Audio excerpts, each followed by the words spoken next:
So, bottom line, the Democrats are riding high coming off of this week's energized Democratic National Convention. But now that the party's over, the Harris-Walz campaign faces the real challenge of keeping the momentum going, of doing the hard work, the grassroots work. 74 days to go until Election Day. And joining us now, former Republican National Committee Communications Director Doug Heye and former Maryland Democratic Congresswoman Donna Edwards. So glad to have both of you. Let's talk about that, because you both know so much about how this really all works, especially in a 50-50 country, a tight race. Donna, there is so much enthusiasm for the campaign, the excitement, its significance. Here's what Justin Douglas, I was talking to him last night. He's a county commissioner from the Harrisburg area, basically in Pennsylvania. And here's what he told me last night. I just think about this particular election, and I think about election night and my daughter at 15 being able to say, Madam President, and the significance and impact that that's going to have for her life as she goes into adulthood, the impact of all those that are going to come behind her, and the impact of all those that have gone before that have made cracks in that glass ceiling that has made this moment possible for Kamala Harris. I mean, talking to him, he brought that up. I had finished my questions, and he said, one more thing. And he brought that up. I had not thought of asking him about reproductive rights. And as a dad, he brought that up. I thought it was so interesting. He was elected just last fall. He was the first Democrat to be elected in that county, Dauphin County, since the Civil War. So he flipped that county commission seat. And that's where it all happens. You start building up at the grassroots.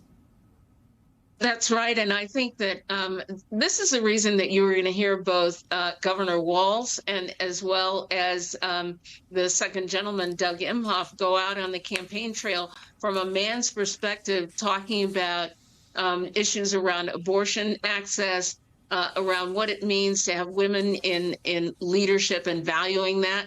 And I think that's going to be a very powerful message.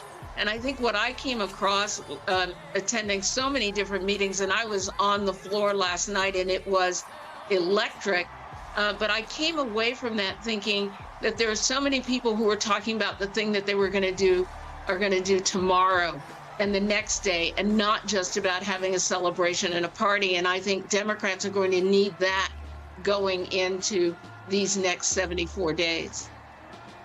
What do they need to do, Doug, in the next 74 days to keep this thing going and to build on it? Well, I think it starts with those voters who we didn't see this week or a few weeks ago in Milwaukee. Republicans are unified and excited behind Donald Trump. Absolutely. Democrats are obviously unified and very excited behind Kamala Harris. I think they were unified before this week started. This was just sort of an organizing principle to sort of capture some of that.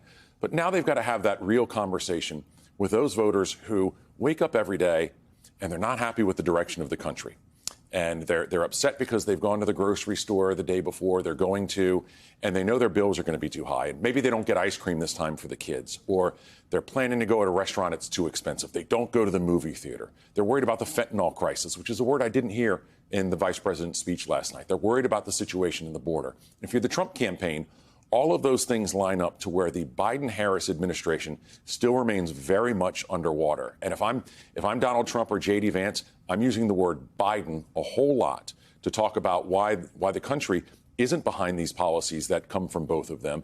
And also to ask the question, I think we'll hear a lot of this from Republicans, is we heard a lot from Kamala Harris last night of what she wants to do over the next 4 years. You're going to hear J.D. Vance, you're going to hear Donald Trump, and a lot of Republican surrogates say, well, what about now?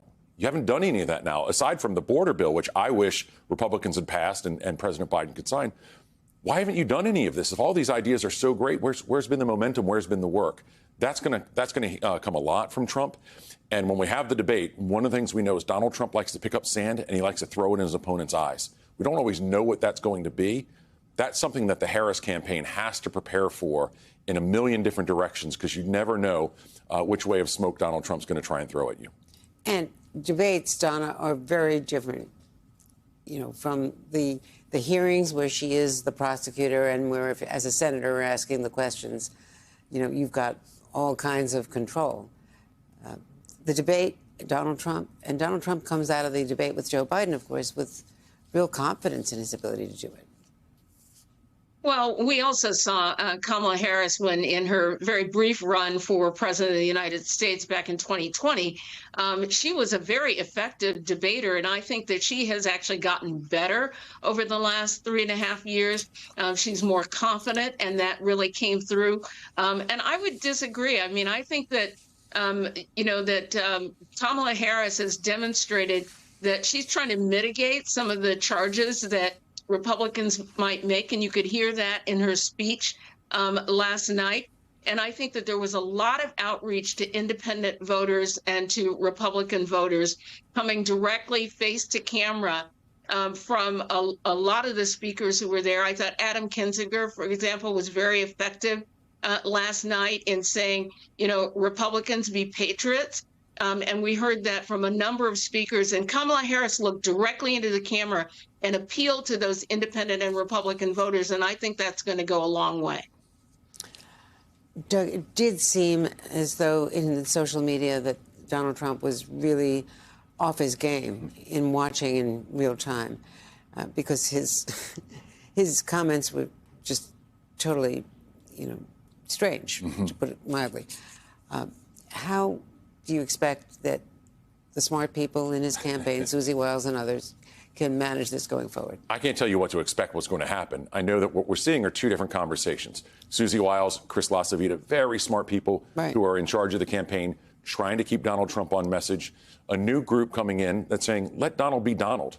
That's going to be a tug of war throughout. Is that Corey Lewandowski? That's Corey and others. That's going to be a problem. But one other thing real quickly. You showed numbers of where the Harris campaign is doing better with younger voters and African-American voters. Very important constituency. We're not talking about it. Hispanic voters. Republicans have an opportunity there, but they got to put resources on the ground and on the air to win those votes. And she still has to reach out to the older white voters who were Biden people. Absolutely. In her own party.